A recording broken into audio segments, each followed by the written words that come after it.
Okay, hey, Sagittarius. A lot of people just say Sag, or they're Sag. Sagittarius comes into season like right around the week of Thanksgiving into December, so I think that's where all that jovial, festive holiday spirit comes from until the winter solstice, which is about December 21st. So that end of November through December is just such a happy, pleasant time for many. It's hectic and crazy, but it's amazing because any other month, and mind you, this is like at the end of fall when it's really cold and snowy in many areas that you have all this stuff you have to get done, but people are feeling so optimistic and jovial, and the fact that they overspend for Christmas holiday gifts and they're like, I'll deal with it later, is such a saggy thing, a Sag thing, because they're full of that adventure, the possibilities. They rule over optimism. And Sagittarius also rules over higher learning, colleges, universities, the higher institutions. It also rules over the law and law enforcement. Sagittarius, it's also being outdoors, enjoying the outdoors, being close to nature. It's also about the quest for finding the truth and having peace of mind. It has to do with religion. And like when religion gets out of balance, we have fanaticism. It tends to lean towards excess because the sign of Sagittarius, I mean, you're bookended by the intensity of Scorpio and the restriction of Capricorn. So why not have some fun? Look at who's your neighbors standing next to you. But it also has to do with foreign travel, optimism. It also has to do with carelessness and shortcuts and overestimating, exaggerating, and just in self-righteousness. Those people can get like really annoying. Like, I think there's a lot of Sagittarius in Bill Barr, actually. Even though he's a Gemini, I mean, he has to do with law enforcement. He's kind of careless about some things, and he is kind of self-righteous about some things, and he's kind of extravagant, like with a $30,000 party. I mean, he doesn't care about the law because, I'm just kind of self-righteous and careless. And so here, this is for Sagittarius. When we put your sign on the ascendant now, Jupiter is in its dominion in the first house, so it expands things. This month, you're going to get a sense of more of that expansion, and maybe you kind of have some control, maybe, of what's going on. Because this Jupiter-Neptune square is the thing that's been in the background that's driving us all kind of bonkers when it has to do with finding the truth and information and what's disillusionment, what inspires us, how things just can't get done, and we're being forced in multiple directions, and we just can't get our hands on these nebulous things and ideas as we're trying to navigate the globe. Sagittarius has to do with, long distance travel, foreign lands. But here this month, Sagittarius, with this Virgo new moon, look at this lineup of planets we have in your 10th house of honors, achievement, the public house, how people see you. So your career, your aspirations are going to get a big boost, but you cannot be careless. You are going to have to let go, work on releasing the carelessness. And Virgo is going to demand that you pay attention to details, okay? So with this reading, when we look at what's ideal for you, your challenges, and what's the unifying force, we have, the star. Sagittarius, the law, your optimism. We need you to be the star because these are trying times. Lend a hand. This comes so naturally to you, to those who need help. And just even your presence, you're just kind of like a stable force. You're kind of like a gravitational pull for the good. But let go of the fanaticism. Let go of the self-righteousness. Just do it in service because Virgo is a sign of service. The thing for you this month, the Three of Wands. Put yourself out there. Really, seriously, put yourself out there and be humble. Have the humility of a Virgo to stand and wait and be patient. And don't do anything in excess. It is what it is. I love this card. What's covering this is the Page of Blades. The enthusiasm of a youngster finding the truth, discovering science. Let that enthusiasm be there. In your search for truth and quest, you are able to naturally do this. We need you out there with your optimism to share that, because everybody is saying, no, that's not true, that's not true, that's not true. Okay? Your Scorpios are used to dealing with transformation. Your Libras are going to be the diplomats. The Virgos are going to have their attention to detail. You, my friend, got to get out there with the optimism in the world and share what you know, and do it with that enthusiasm where you can just dominate the culture of the confusion and haze that's surrounding you, us, and everyone. The challenge.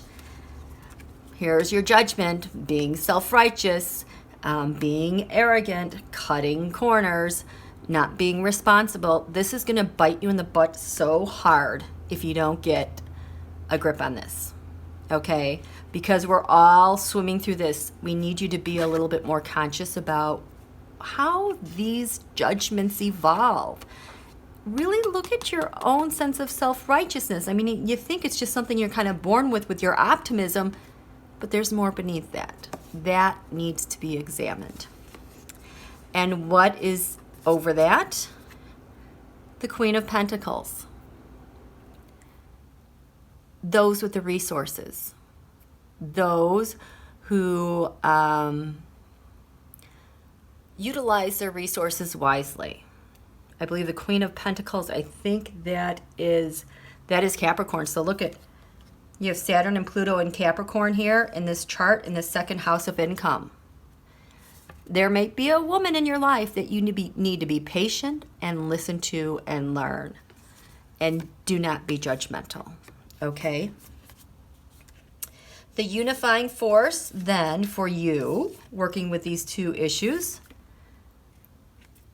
is to ponder all that you have, because sometimes you overestimate, sometimes you're excessive, sometimes you lean towards extravagance. And of course you would, because that's what your sign does. You can't be contained because your ruling planet is Jupiter, which expands things.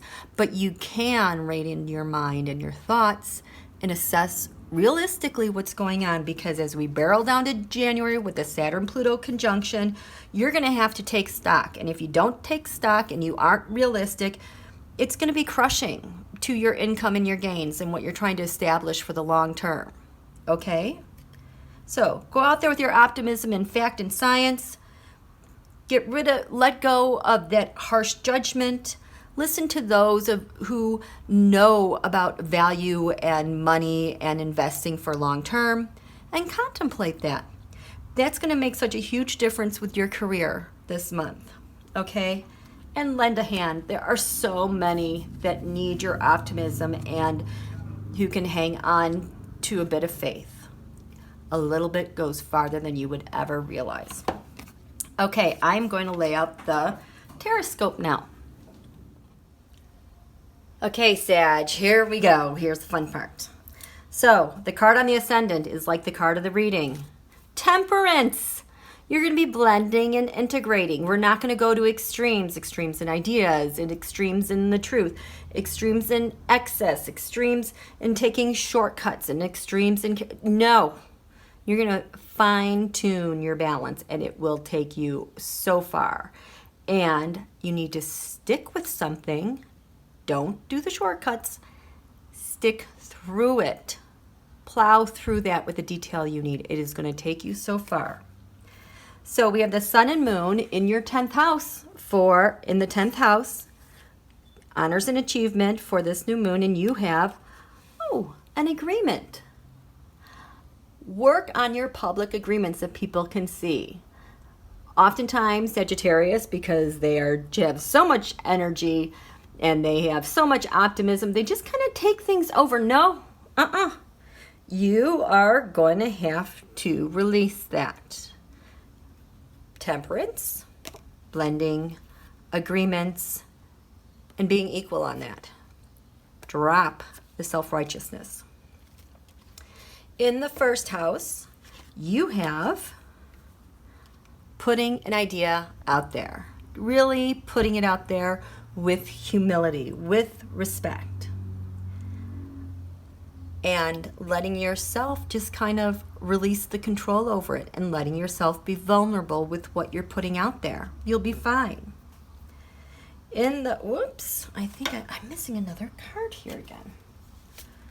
Okay, so in the second house where we have the Saturn-Pluto conjunction, we also have the South Node and things that you need to give up, especially as we're looking at income. Disappointment. You are one who's always able to come up with solutions and research, but how in the world did you get yourself so disappointed when it comes to finances? I think it might be exhausting that you have to deal with so much detail. You must give up your tendency toward carelessness, overestimating numbers. You need to really get to the truth at the bottom of your income and your assets. Things that you treasure and you value. And this is where you work on your self-worth and what you value as you, because you're going to get a ton of empowerment here. But until you stop playing games with it, take it seriously, stop, and get the right balance, it's going to always feel like this. In the third house, you have, overpouring emotions, new love. You have Aquarius in the third house. This is usually kind of like a short distance travel, being at home, maybe people from childhood friends, siblings, maybe, well, the in-laws are up there, but you're going to have some good news and others might not have good news. You got to be there for them. In the fourth house, here again, we have Neptune bearing down here. Please watch for water in your house. If you're prone to flooding or water damage, this would be a good month to take care of that, because you've got all this that's triggering a lot of water and rain bearing down into the fourth house, particularly as we get to September 12th, the 13th, 4th, the full moon, watch it, okay? And again, here we have the three wands. You've put something out there and you're waiting to hear back on that. You are engaged in an agreement. How about that? Look at what you have here. Whatever you have going on, this is looking promising. This is very active, this commerce piece for you, because look at these planets. In the fifth house, the traditional ruler is the sun. You have Aries in there. And here we go. Here's some news that you're getting from, I would say, abroad, because I always, when I see these sand dunes, I take this as news from abroad, from far away. So again, temper the messages and the ideas that you're receiving. You are really in partnerships right now. You really need to listen to those who are out there and do not judge people. Virgo is the natural ruler of the sixth house, and you have, you need to retreat. You need to retreat and re-examine your health routine, your physical body, how you exercise, how you feed your food, because Sagittarius, you guys kind of lend to excess, maybe drink a little too much, eat a little too much. No, you really, you need to, this is the month you can get it done with your exercise routine, your health routine, and maybe retreat and think about the health professionals you need to be consulting with your health. In the seventh house, you have Gemini over here. There is a third quarter moon on September 21st. This is going to be right before the first day of fall. And here we have, here we go. We go from retreating and taking a time out. Maybe you ate too much. You just need to be quiet. This is what I'm getting. Be quiet, quiet. when you're dealing with other people, with health, and with activities going on, especially around the full moon and the third quarter moon. This third quarter moon is about the 21st. Stop. Just stop and blend what you need to, okay? In the 8th house, this is your north node. This is other people's money, but we have, maybe this has to do with inheritance with your home and your foundations. You need to, oh, there's the star. There's hope here. To do is to, if you're the hope of the family or home, and you're dealing with other people's money, taxes, inheritance, grants, contracts, stop the self-defeating attachment to things that you're hanging on so much to. You really got to release your need to control this situation. And because I see so much partnership all over the place, working with others, you know, kind of your family, your roots, and your clan. You are the natural ruler of the 9th house of law, far distance travel, religion, cultures. Oh, how nostalgic. I love this. The 6 of Cups, you're thinking about children. You're thinking about families far away, maybe what people might need. You have this down here in the 3rd house. This is the duality now. So there might be people who need you at home and abroad, okay? Be open to that. Be sensitive. Maintain your balance. We talked about the 10th house, the 11th house where Libra is, your hopes, wishes, dreams. Ooh, I'm seeing some fortune here, some really good timing. This is about September 1st or 2nd. Keep your eyes open. There's good stuff heading your way. Work with that energy. Don't just let it go and toss it aside. Mind that energy and put it to good work. In the 12th house of undoing, hidden secrets, maybe hidden enemies, spirituality, disillusionment. Wow, how about that? The happy family, having all that you want. It's not that far away, okay? It's there. It does not elude you. Pay attention to those that love you, your family. I'm seeing so much with your roots, your family, your community, people that you know here, that you know abroad. Take stock in them. Have faith in them. Also realize, find out the truth about things that might be too secretive or that just don't quite fit. But do not be careless. Be optimistic. You're going to have a good month. I really like this for you. Okay, next up is Capricorn.